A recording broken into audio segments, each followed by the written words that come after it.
We should be more intentional with having those spaces where Yep. you can talk to your kids, they can walk up to you and have conversations so that when you grow older, Yeah. you're not shocked that, Exactly.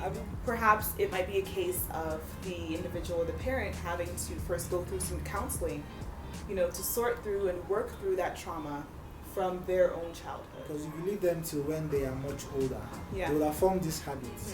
They've been doing that for a while now, right? You didn't correct them Oh, when wow. they were younger. Speaking bars. So, All right, we're back with part 2, and I'm back with Vincent here, who's our guest on Civil Combos. Just a reminder, we're talking about corporal punishment in African and Caribbean homes, and we're into the solutions and resolution components of our video session today. So, thank you and welcome back once again. First question to you is, what are some parenting styles that are better alternatives to corporal punishment, flogging, any sort of spanking? Well, I mean, there's a lot, right? There's a lot of ways you can correct a kid. And, I think the most effective one would be understanding and having that dialogue, right? Absolutely. I've met parents and kids who have these conversations with their kids. Your kid does something wrong, you tell him what you did is wrong, and you tell him why it's wrong. Right. And why you shouldn't do that, and the impact what he did has on whatever. So another alternative could be, if we're working with the same punishment reward system, if a child does something that you are strongly opposed to, and perhaps you've warned him more than once, you can take away something that the child likes. For sure. Right? You can punish them in ways that not resort to physical abuse, such as putting them in a timeout. Yeah. Right? People often say, go to your room, so spend some time in isolation and You've think been about what grounded. You've been grounded. Yeah. I think that also is effective, but it also has benefits and demerits, right? Oh, for sure. Because you can also overcompensate a child such that they not get used to being compensated for what they should do normally. Oh, I see. That's I mean, you're expected to do this, and then they're not expecting a reward for doing the norm. Right. Or they now do not do bad because they expect a reward. Right. So when they grow up later, and then they don't have that reward from school or from society, they'll say, oh, okay. So if I'm doing good and there's no reward, do I really have to do good? Right. And then some people can be derailed, right? And then do bad because, well, no one is rewarding me for doing good. Right. I might as well, right? So I think that should also have a check and balance as well. Absolutely. Right? So you don't want to overcompensate the child for doing the basic necessary things. But that also goes back to dialogue as well. Right. The child actually does a good job. Say, hey, nice job. I like this. You did well. Let them know that feedback builds confidence a lot. Why? There's a thing that happens now in African families. Yeah. Parents in the early ages of the childhood, they are distant. They just flog you and they move on. Yes. Their love is shown by sending you to school, Yep. providing shelter, and bringing food. Clothes. There's no conversation as to how are you doing, how is school, Yes. how are your friends. They leave that to later life. Now what they tend to forget is that you did not have these conversations with me when I was in primary, secondary school. Yeah. You don't want to have it when I'm working or when I'm married, because now you're older. Yeah. And then you see parents who are in their 70s, 80s now wanting to build that relationship that wasn't there. So it sort of feels awkward. Yeah. And then you shouldn't be surprised that I'm not coming to you with my issues because that was not built when they were younger, right? I know a lot of families where this happens. And I honestly cannot blame the kids because they weren't brought up that way. Absolutely. So I think we should be more intentional with having those spaces where you can talk to your kids, they can walk up to you and have conversations so that when you grow older, you're not shocked that, Exactly. And honestly, corporal punishment, I would say, is a very huge factor in severing any chances of building a relationship with your child at a young age. So speaking in terms of potentially becoming future parents to any child, how do you think we can unlearn aggressive forms of discipline? We have to be intentional to not do what was done to us. So we want to have those conversations, grow up with them, tell them why you're telling them to stop what they're doing. Right. Now, I really like that you brought up the fact that corporal punishment might be the default for a lot of people who grew up with that. And I think part of becoming a parent is that maturity to recognize that this is your default attitude and your default outlook on how to discipline your child. Perhaps it might be a case of the individual or the parent having to first go through some counseling, to sort through and work through that trauma from their own childhood.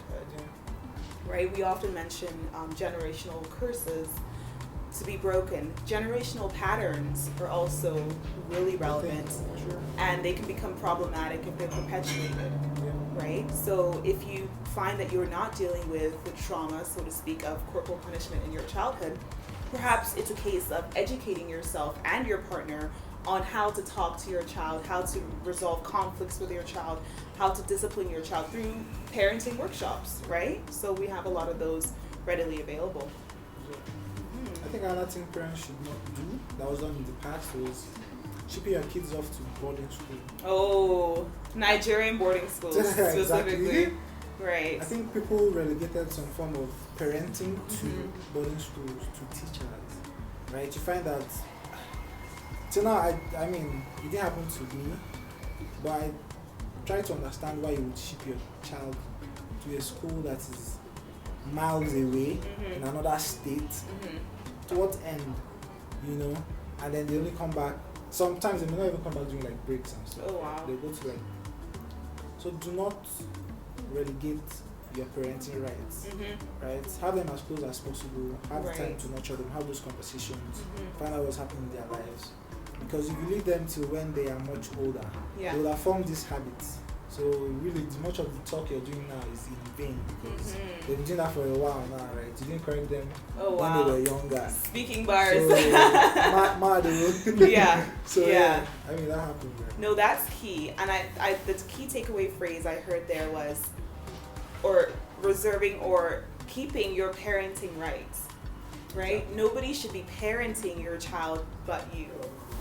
All right. So touching back on the point you made where our parents now who are older are trying to compensate for lost time, so to speak, by reaching out to connect with us. What do you think children or older individuals who were on the receiving end of corporal punishment, how would you advise them to reach out to their older parents to start the healing process? I'd say, guys, take it easy on your parents, right? For several reasons, right? They did what they did because that was what they knew at the time. Right. We grow and we learn, and that's why education is good, right? Send your kids to school, please. We grow and we learn. Things that were seen as good in the 90s are no longer as efficient, now. Right. So most of the things they did, that was how they were brought up on. That is how they felt they could show love at the time. Right, so I'd say try to heal from the trauma, and I mean if your parents have made a significant effort to be closer to you, please by all means do not take out your past on them, right? Especially if there is that effort to change or they're not becoming better.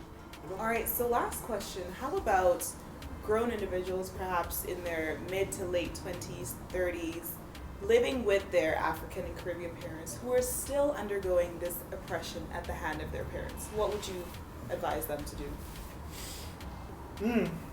Well, this is a tough one because I can understand to a large extent because I had that same experience, but I'd say me too. You have like some sensible arguments with them. Once or twice you question their statements, right? They may not necessarily agree at the time, which is why I feel like we need to be able to pick our battles. You don't need to win that moment. But once you have those conversations and those arguments, it registers in their mind. So even if they say no, when you leave, they'll still think about it and be like, this boy is growing mad. Or this girl is now being mature. Yeah. Maybe I should rethink. And I remember the third or fifth time you have that conversation, you just died down and now you have your no curfew, you have your freedom. They've seen you grow up as a kid. To them, you're always a child. Right. So they need to be reminded time and again that you are growing not up, a child. or you're in a different space from when you were before. So yeah. Awesome. Well, thank you for having such a wonderful conversation here on Sofa Combos. We do hope you enjoy this segment today. And please do feel free to join the conversation in the comments section below. We're always open to your ideas, your experiences, and we're happy to share. We welcome all you have to say. All right, and just before we end, I would like to thank all our volunteers, both on the sofa and behind the scenes, who help us put these productions together. Now, don't be afraid to check out the rest of our videos. Sofa Combos is on Instagram, Twitter, Facebook, and YouTube. And if any of what we said today resonates with you, don't be afraid to like, share, comment, and follow us. All right, the conversation never ends on the sofa. We shall see you soon.